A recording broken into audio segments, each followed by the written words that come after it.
JAMB 2026 candidates, welcome to today's lesson, and we are continuing with our physics lesson tailored from the JAMB UTME 2026 syllabus. All right, so today we are continuing with electrolytes and non-electrolytes. I always say that anytime you see anything versus anything in any of my lessons, just know that we are trying to compare, okay, those factors or those determinants. All right, so we are comparing electrolytes to non-electrolytes here. All right, so we are about to look at the differences or the difference between electrolytes and non-electrolytes. So first of all, we want to understand what electrolytes are. So electrolytes conduct ion in solution. So ion, they pass through electrolytes. While non-electrolytes, they don't conduct ion. Okay, they don't conduct ion in a solution. That's why they are not electrolytes. So what makes an electrolyte is because it conducts ion. Ion passes through it. It transfers ion. But a non-electrolyte, as the name implies, it does not conduct ion. It does not, charge doesn't move through it, okay? It doesn't have that mobile electron to help in the mobility of charge. What is electrolysis? Electrolysis is the decomposition of a chemical compound by inducing a current into the system. You induce what? A current into the system. Most of the time, it's usually a direct current into the system to enhance, to facilitate the decomposition of the chemical compound. Most of the time, this electrolysis is used to do what? To separate the components of that chemical compound. All right. It can also be used for purification. We already treated this in chemistry. All right. So one thing to also remember is that the substance that is to be electrolyzed must be in a molten form. So when you say it's in a molten form, it means that the substance is in a paste-like form, in a paste. All right. To enhance the decomposition of the substance or the chemical compound. All right. So the Faraday's law of electrolysis, the first law of Faraday of electrolysis states that the masses of an element deposited during electrolysis is directly proportional to the current or the charge passing through it. So the amount of or the mass of those elements that is going to be discharged during an electrolysis depends on the amount of charge passing through the electrolytic system. So what are the applications of electrolysis? All right, they include, element purification. I already mentioned this before. Element extraction, electroplating, which is coating metal with another metal that has a lower probability of rusting, or another metal that resists corrosion better. All right, so we are doing this so as to prevent corrosion and also enhance the lodging of the metal. That's we are trying to aesthetics, make the metal fine. One of the reasons for electroplating. All right, so electrolysis is also used in calibration of ammeter and manufacture of chemical compounds. Like I said before, during the decomposition of the compound that is to be electrolyzed, it releases its components. So it is that component that makes up, the compound that make up that parent compound. Maybe if you be saying the company define or the industry define, now they need. So as a result of that, electrolysis, it separates. Okay, for example, chlorine. Chlorine is produced or manufactured through electrolysis of brine. And what is brine? Brine is sodium chloride dissolved in water, solution of sodium chloride, and you know that sodium chloride contains sodium and chlorine. So they use electrolysis to separate chlorine from sodium, all right, because they need chlorine gas. All right, so how are charges discharged through gases? How are charges discharged through gases? Charges discharged through gases by ionization. After the ionization, they conduct. So first of all, they will have to ionize first of all. After ionizing, they conduct. So that's how gases discharge charge, okay, or how they conduct electricity. So what are the uses of discharge or ionic discharge through gases? It is used in neon lamp. You know that neon lamp now, neon light, very beautiful light, fine light. Okay, that neon light is usually warm color most of the time. It's also used in fluorescence tube. Okay, you know that it works with gas. That fluorescence tube works with gas, and it's also used in gas discharge detectors. Let's look at atomic physics. What is the structure of an atom? The structure of an atom, simply put, atom consists of nucleus, and the nucleus contains the proton and neutron. I also explained this thing in our previous lecture. I think our last two lectures, I explained this thing, okay? So I'm still going to continue.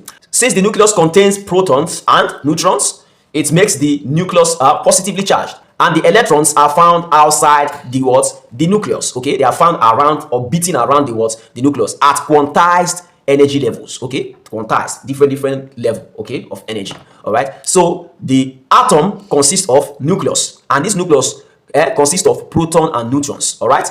Plus electron. Okay, the electron is found where? On the shell, okay, around or beating around the atom at different energy levels. Okay, hope you know the definition of atom. Okay, the smallest part of an element that can take part in a chemical reaction. So the smallest part of an element that cannot take part in a chemical reaction is not an atom. Okay, so that atom is that smallest part that still retains its chemical property. Okay, that's atom. All right.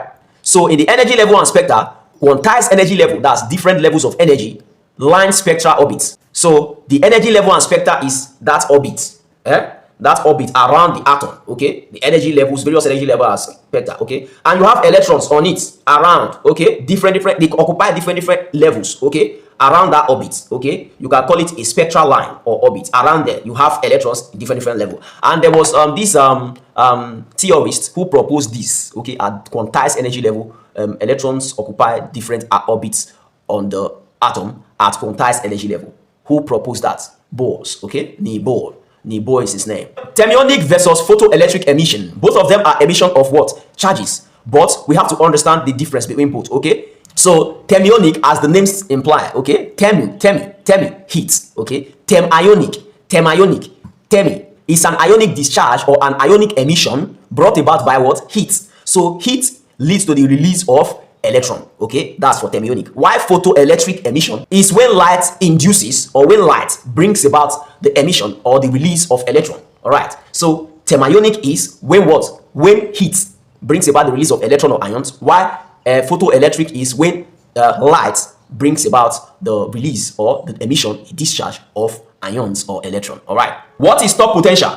Stop potential, which is Vs, is equal to Ke, potential energy. That's the maximum potential energy over E. That is what stop potential, as easy as A, B, C, D. That's the sweet formula. Let's look at the Einstein's photoelectric equation. Okay, sometimes JAMB they set question from this formula, but it's very easy. Einstein's photoelectric equation is giving us HF, which is what? The photon is equal to the work function. This thing like tan is work function plus kinetic energy. All right, where HF equal to what? Photon energy. Then this thing like tan is equal to what? The work function. And the work function is what? It is the minimum energy to release photon. That minimum energy required to release photon is what? The work function. And the Ke mass is the maximum kinetic energy of the emitted electrons. What are the applications of thermionic and photoelectric emissions? Thermionic emission are applied in vacuum tubes, cathode ray tubes, all those tubes. Anywhere you hear tubes, vacuum tube, cathode ray tube, that's where you use what? Thermionic emission. Remember that the thermionic emission requires heat, and heat, you know, there are some form of radiation in it, so it's moving towards gas, so you need an enclosed space. That's why you're having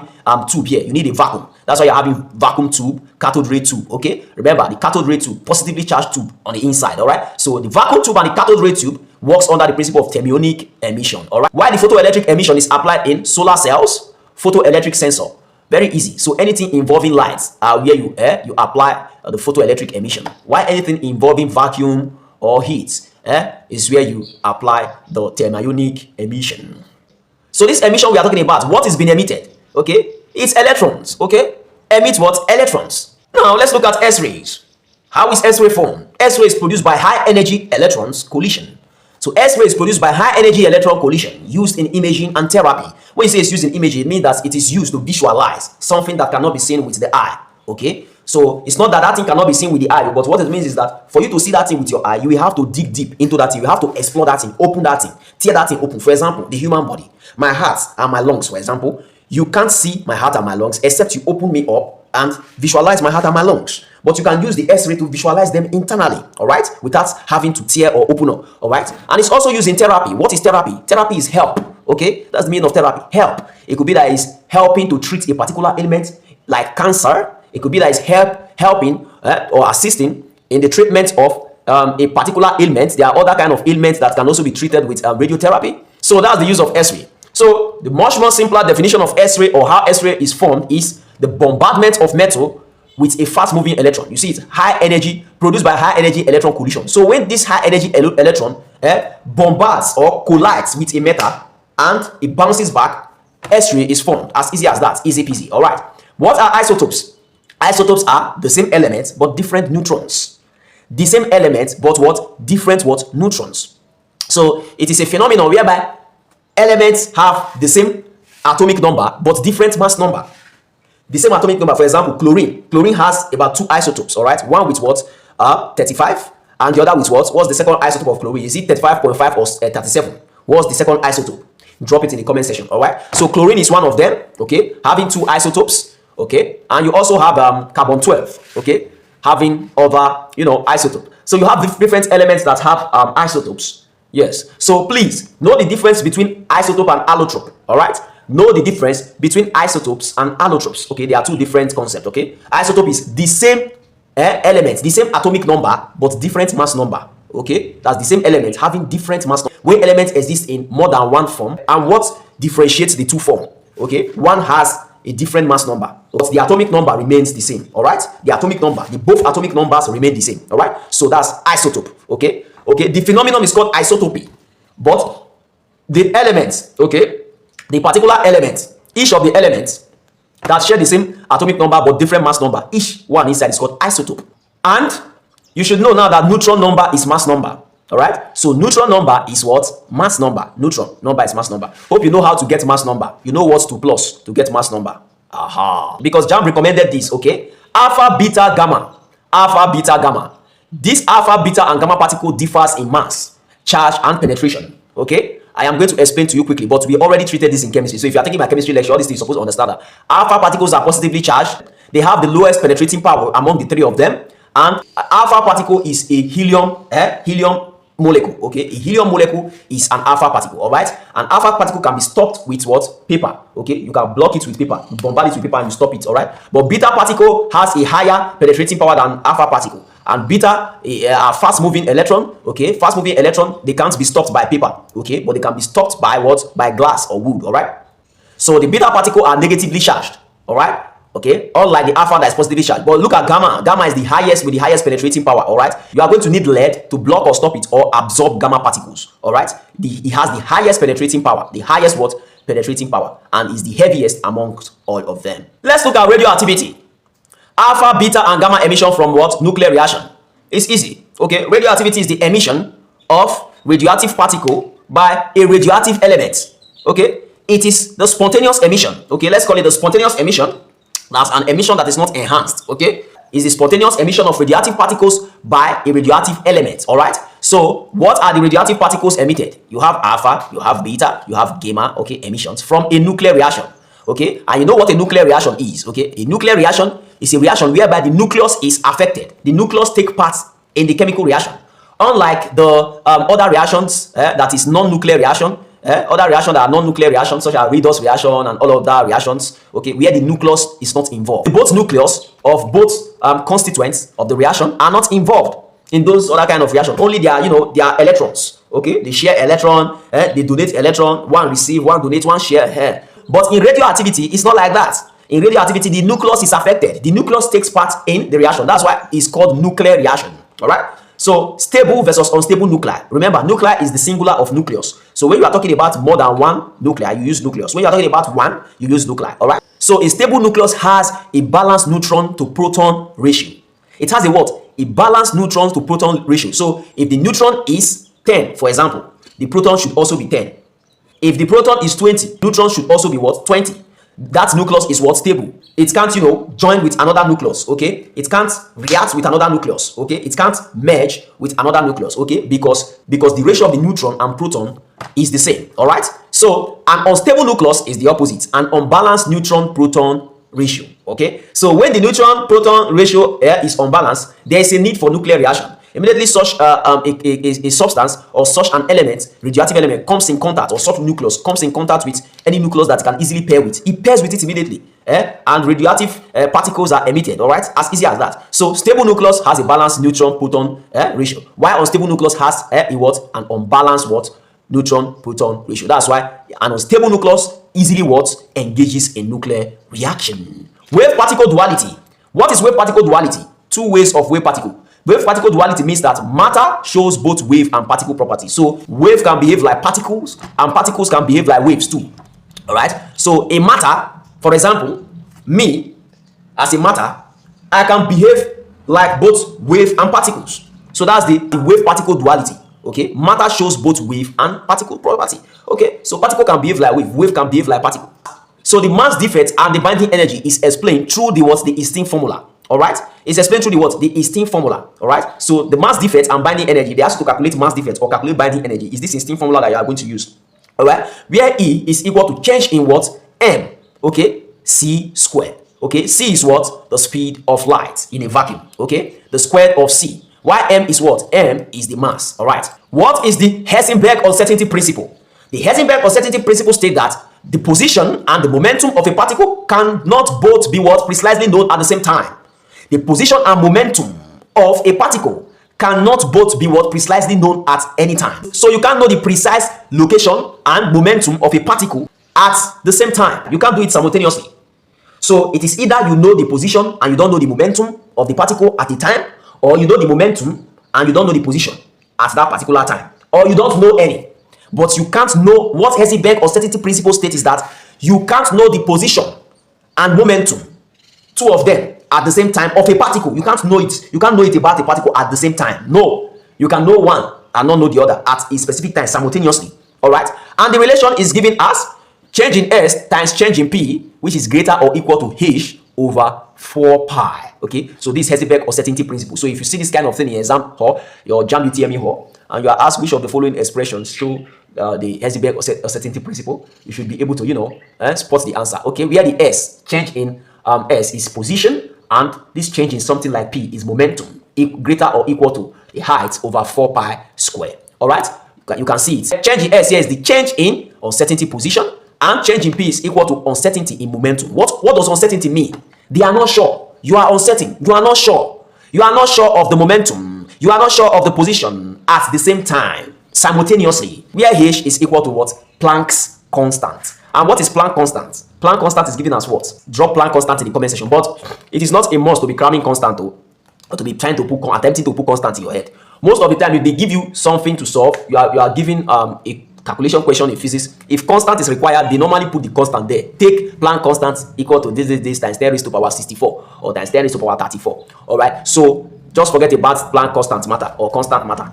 Most of the time, they give you the constant there. But that doesn't mean you should not know constant, because they can ask you which of the following is Planck constant. If you don't know Planck constant, how you want to know? So find out that Planck constant and drop it in the comment section. Let's look at Thomson model, which is also the plumb pudding model. Okay, Thomson states that atom is a sphere. Okay, and this sphere consists of positively charged ions. Okay, the sphere is positively charged and it has electron embedded inside that atom. Okay, he said the electron, it is this Thomson that said that electron is embedded inside the positively charged sphere. That was how he described atom. Thomson described atom as a sphere that is positively charged with electrons embedded inside. Thomson. Don't forget to, we don't treat them for chemistry before, but I'm trying to remind you, all right? So what is the limitation of the Thomson's model? We are going to look at all the models and all their limitations, all right? That's what JAMB says we should know about this atomic theories, okay? So the limitation of this Thomson's model is that the model couldn't explain scattering experiments or nuclear structure, okay? You know that's that spectral structure, okay? That orbit, okay? That shell. The model couldn't explain it. It just tell us say something they inside, it just they inside the electrons, they inside the sphere. And inside the sphere is positively charged. That's the limitation of this Thomson's model. All right. So what is the Rutherford model? The Rutherford model, it states that Rutherford saw atoms are dense, positively charged nucleus with electrons orbiting around. So Rutherford said that atoms are dense, positively charged nucleus. Dense is heavy. Positively charged nucleus with what? Electrons moving or orbiting around it. Okay, around it. There was someone called Bohr. Another theory is called Bohr. Okay, Bohr model has just slight difference from this Rutherford. So I'm telling you so that you can easily distinguish between them. All right. So the limitations of this Rutherford model is that JAMB wants us to know the limitation, and I did very sure say JAMB now this limitation they will come ask you for physics. Since they say make you know the limitation, they'll leave all this one start. They'll come ask you limitation. So the limitation of this Rutherford model is that his model couldn't explain the stability of orbits or atomic spectra. Okay. He couldn't explain it. He just told us that you have electrons orbiting around it. How do these electrons orbit around the sphere or around the orbit? How does it orbit? What manner? At what levels? There comes someone called Bohr. Okay, and Bohr, though he advanced it, but he also had his own limitation in his theory. All right, thanks to the modern atomic theories. All right, so Bohr model states that electrons orbit around the shell or around the orbit in fixed energy level, or you can call it quantized energy level. Okay, that's different energy level, fixed energy level, different energy level. Okay, and radiation emitted / absorbed when jumping level. So when these electrons are changing level from a lower to higher level, remember a quantized energy level, radiations are either absorbed or emitted. It's like endothermic or exothermic reaction. Heat is given off or absorbed. All right, so during this changing of energy level, so it is Bohr that postulated that these electrons moves around the orbit at different energy level, quantized energy level, and as they move, Radiation is either absorbed or emitted. All right. And what is the limitation of this Bohr model? Okay, the limitation is that it works only for hydrogen-like atom. Okay, it fails for multi-electron system and finer details. Okay, it works only now only hydrogen-like atom. Where we say now only one electron just did that outside. Okay, outside one electron. You know, they work for atom where we say electron full. For example, sodium, calcium, chlorine, all those kind of, you know, they work. You know, it's not justifiable. Let's look at conductors, semiconductors, and insulator. Okay, conductors, semiconductors, and insulator. What are conductors? Conductors are materials with many free electrons. So when there are free electrons present, they can what? They can transmit charge. Charges can pass through them. All right. So they conduct electrons. All right. So what are examples of conductors? They include metal. Most of the time, most conductors are metal. Most are metals. Okay. They allow easy current flow. All right. Now insulators. Okay. Insulators has no free electrons. Okay. So metals are good conductors because they have many free electrons. So insulators, on the other hand, they have no free electrons. They have no free what? Electrons or carrier. Okay, they have no free electrons or carrier. An example include rubber, glass, and so on and so forth. All right. These insulators, they block the passage of current. If current they come, for example, now you go put insulator here, boom, current don't block, it don't go pass. If current they come like this, you carry insulator put for here, boom, it go block am. Current don't go pass. All right. So semiconductors. What are semiconductors? They are in between conductors and insulator. Okay. What does that mean? If you say they are in between, intermediate, okay, it means that they possess both the qualities or the properties of conductor and insulators. They have both conductor property and insulator property. It's just like metalloid. You know what metalloids are now? Metalloids are, you know, they are what? They are elements, okay, that behave both like metals and non-metals. All right. So they have both the property of metal and non-metal. So something like that. That's what we have here now. Semiconductor. They are intermediate behavior. Okay. They include silicon, germanium. Okay, silicon, germanium. Which other metalloid do you know? Which other metalloid do you know apart from silicon and germanium? Okay, let me give you one. Metalloid, boron is also a metalloid. All right. So their conductivity can be controlled. That's why they are used in electronic devices. They are used in panels of electronic devices. Okay, they are used to, you know, form as part of IC, integrated circuits, and so on and so forth. Transistors, all those parts for electronic, you know, electrolytes. Okay, I'm not so grounded in electrolyte, but I know say that they use semiconductors for there. Where all those your charger. If you break your charger open on the panel, many semiconductors did there. Okay, where they do one thing or the other. Those that do all those engine drawing. Okay, circuit diagram. They will relate to what I'm trying to explain. All right. Let's now spot the differences or the difference between intrinsic and extrinsic semiconductors. Just like the name implies, intrinsic. The other one, extrinsic. All right. Take note of the color coding. Intrinsic. What are intrinsic semiconductors? So these intrinsic and extrinsic semiconductors, they are types of the semiconductors. What are intrinsic semiconductors? They are pure semiconductor carriers generated only by thermal excitation. So they are pure and they are generated by what? Thermal excitation. That's heat excitation. Heat. Now heat get a hammer insulator, hammer, hammer. It turns to semiconductor. Remember, there's a temperature at which an insulator turns to a conductor. All right. When at a very high temperature, when you subject an insulator to a very high temperature, an extreme temperature, it turns or it starts possessing the property of a conductor. That's why if you wear hand glove, you get the kind of high tension where you go touch. If you wear hand glove, it will shock you even with the hand glove where you wear, because it's going to immediately, you know, current electricity is transmitted at a high temperature. You know, say the temperature, the current, electric current, electricity, they come with heat. So you get the temperature where it go reach. Okay, that temperature where they melt conductor, where they melt wire. If you put insulator there, it will convert into conductor. It will shock you. That's it. So thermal excitation, you heat and you heat insulator. Now so intrinsic semiconductor they form. All right. So they are pure and they are formed from heating, thermal excitation. All right. While the extrinsic is doped. You know the meaning of dope when something is doped. Doped semiconductor conductivity is enhanced by adding impurity. So this extrinsic is you add impurity.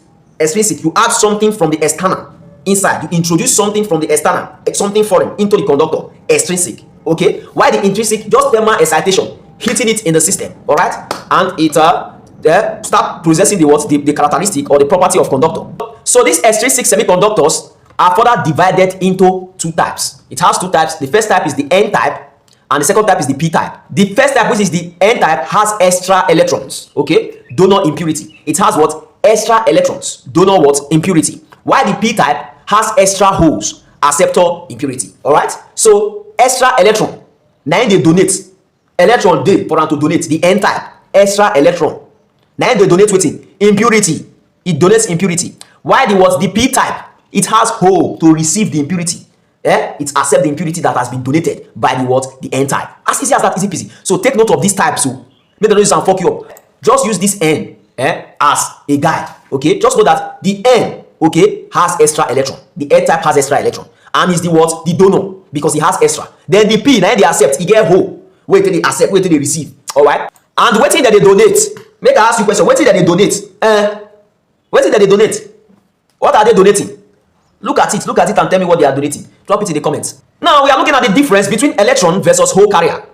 What we just discussed here now, we want to look at the difference between this electron and hole carrier. I already explained the difference to some extent, but let's dive in deep, okay? Electrons, negatively charged carriers in conduction band. Negatively charged carriers. Negatively charged. Electron is negatively charged. Negatively charged carriers, now electron B.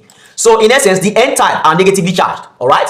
While the holes, okay, this one will get holes. The holes are positively charged, absence of electron. They don't get electron. They are carriers in valence band, okay? So now then be carriers, now then they waiting, now then they accept. So this one, p type is positively charged, while what? The n type is negatively charged. So since you know that the n type has extra electrons, that already tells you that is what? Negatively charged, because electrons are what? Negatively charged, okay? So the p type is what? Positively charged. So you can use many things as a preamble to answer any question that comes from this, even though you fail to remember. All you have to know, just know that n type get many electrons. Now they donate because they get extra electron, all right? Both the electron and the hole carriers contribute to current flow in semiconductor. So you need both. You need what? Both. You need both, oh. Because now one will donate electron, the other one will accept electron, so that make it a move. Okay, make it a move. All right. So let's look at the difference between a diode and a transistor. JAMB, they set question for here. Well. Then they set question. Well. Listen, diode is a one-way current device. One-way what? Current device from P to N junction. You remember when I tell you say that they use semiconductor, they do things for electronics, for panel. Now this diode, now they talk about now from P to N junction. Look at this. This one is the what? P junction. This one is the N junction. It's a one-way what? Current device. All right. What is it used for? It is used for rectification. And what is rectification? Rectification is the conversion of alternating currents to direct currents. Where do you see this diode? This diode, where did they see them for? They know they see not only panel that they see them for. That panel where they do your charger. Remember, say when you plug your charger, now alternating currents they come from your charger. Okay? Alternating currents, then they come from when you plug your charger, put the alternating current they come. Now this diode they have, they convert that current to direct currents where you charge your battery for your phone.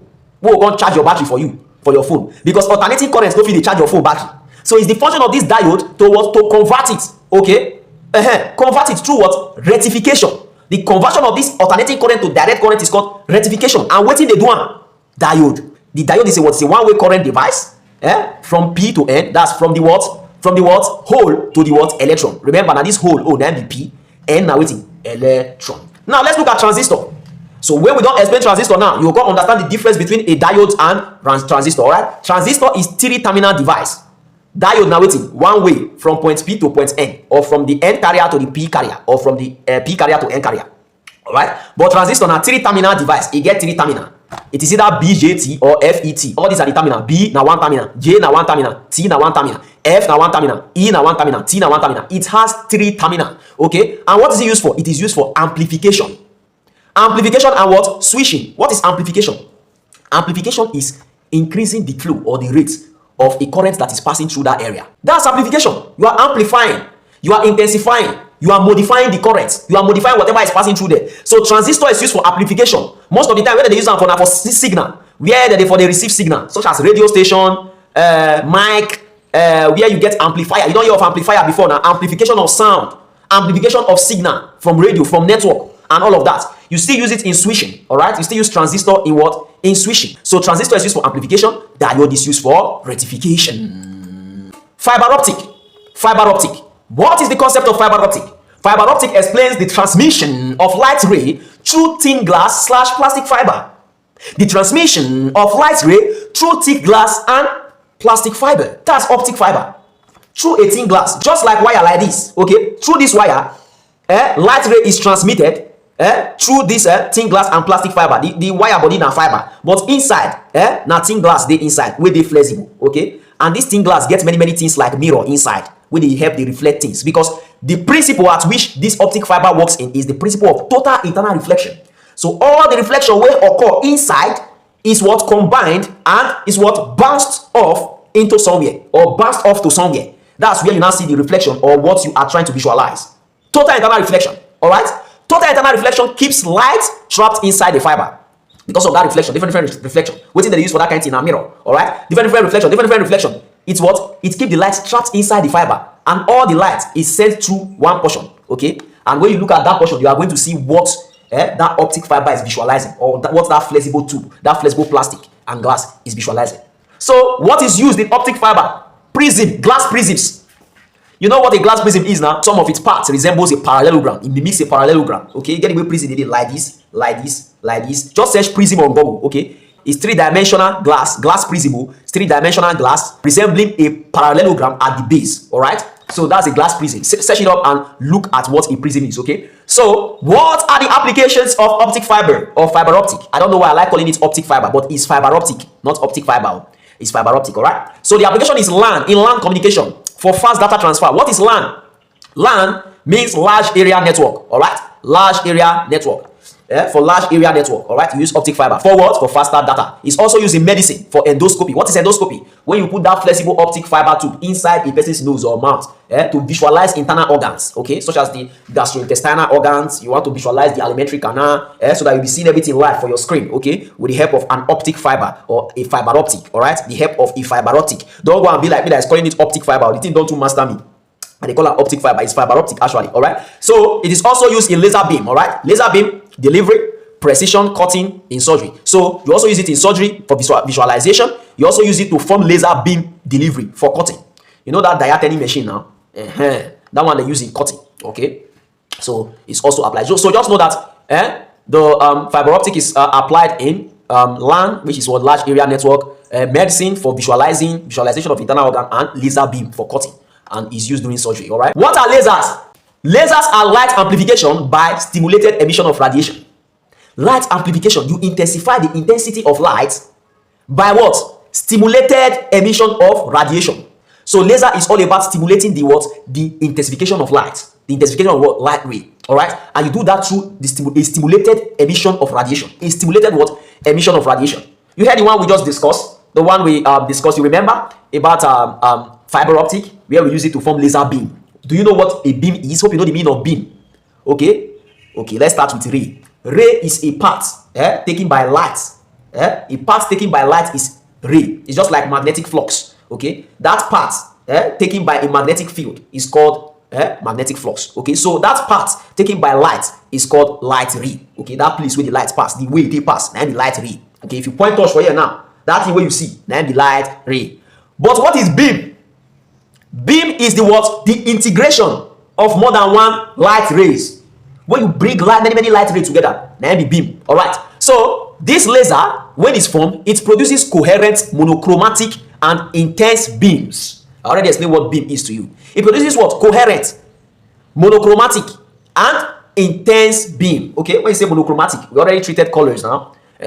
Monochromatic colors. Okay. So it's a light that has one wavelength, or a light that has one color. The meaning of mono is one, chromatic is color. Either I say it's a light that has one wavelength or a light that has one color. So now for laser that they use, if you remember when we treated colors and lights, now for laser, now that they use this monochromic light for, okay, because it forms intense beam, okay, it forms monochromic and coherent intense beam, all right, and this intense beam you can use it to cut.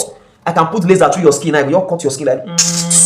Beams are very dangerous, okay? Beams can cut, okay? Beams can cut. That is on the cut. So what are the types of laser? They include the solid state laser, and examples of the solid state laser include ruby and the what? The ND-YAG. Another one is the gas laser, and the gas laser includes CO2. Please take note of all these things. So jump put them for syllabus. Gas laser.